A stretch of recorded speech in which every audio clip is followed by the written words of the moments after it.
Hello guys, അസ്സലാമു അലൈക്കും. പുതിയൊരു വീഡിയോയിലേക്ക് എല്ലാവർക്കും സ്വാഗതം. വീഡിയോ ഇഷ്ടപ്പെട്ടാൽ ലൈക്ക് ചെയ്യുക, സബ്സ്ക്രൈബ് ചെയ്യുക. പിന്നെ ഇതാ പെണ്ണും ചെക്കനും നിക്കാഹ് കഴിഞ്ഞപ്പോൾ വീട്ടിലേക്ക് വന്നിട്ടിരിക്കും. എന്നിട്ട് ഇതാ അവരെ സ്വീകരിക്കാൻ വേണ്ടി ഉമ്മ വന്നിട്ടുണ്ട്. ഉമ്മ മൊന്തയിൽ വെള്ളം കൊടുത്ത് സ്വീകരിക്കുന്ന ചടങ്ങാണ്. പിന്നെ ഇതാ അതിൻ്റെ ഇടയ്ക്കൂടെ ഫോട്ടോഗ്രാഫേഴ്സ് ഇടയ്ക്കൂടെ കയറി വന്നിട്ട് ഫോട്ടോസും കാര്യങ്ങളൊക്കെ എടുക്കാൻ വേണ്ടി നാത്തൂനും പെങ്ങളും കൂടിയാണ് പെണ്ണിനെ അകത്തേക്ക് കയറ്റിയത്.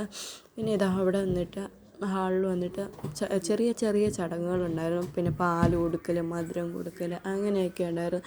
അതിന് കുടുംബക്കാരെല്ലാം ഇവിടെ അവർക്ക് പാലും മധുരവും എല്ലാം കൊടുക്കുന്ന ചടങ്ങായിരുന്നു. അതിൻ്റെ ഇടയ്ക്ക് ഫോട്ടോസും കാര്യങ്ങളെല്ലാം എടുക്കുന്നുണ്ട്. പിന്നെ അധിക നേരം ഒന്നും ചടങ്ങുണ്ടായിട്ടില്ല. പിന്നെ എന്നിട്ട് അവർ ഫ്രഷ് ആവാൻ വേണ്ടി പോയി. പിന്നെ എന്നിട്ട് ഞങ്ങൾ ഫുഡും കഴിച്ച് നേരെ ഞങ്ങൾ വീട്ടിലേക്ക് വിടുകയാണ് ചെയ്തത്. പിന്നെ ഇത്രയൊക്കെ ഇന്നത്തെ വിശേഷമുള്ളൂ. അങ്ങ് പോകാൻ പറ്റാത്തതുകൊണ്ട് അവിടുത്തെ വീഡിയോസും കാര്യങ്ങളും ഒന്നും എടുക്കാൻ പറ്റിയില്ല. അതുകൊണ്ടാണ് ഈ പെണ്ണും ചെക്കനും വീട്ടിൽ വന്ന ശേഷമുള്ള വീഡിയോസ് മാത്രമേ ഉണ്ടായിരുന്നുള്ളൂ. കാര്യം അങ്ങനെ വേറെ ചടങ്ങുകളൊന്നുമില്ല. ഇതൊക്കെ കഴിഞ്ഞപ്പോൾ തന്നെ എല്ലാവരും പിരിഞ്ഞു പോയി. പിന്നെ അവർ കുടുംബക്കാർ മാത്രമേ ഉണ്ടാവുള്ളൂ. അങ്ങനെ ഇതെല്ലാം ചടങ്ങും കഴിഞ്ഞു.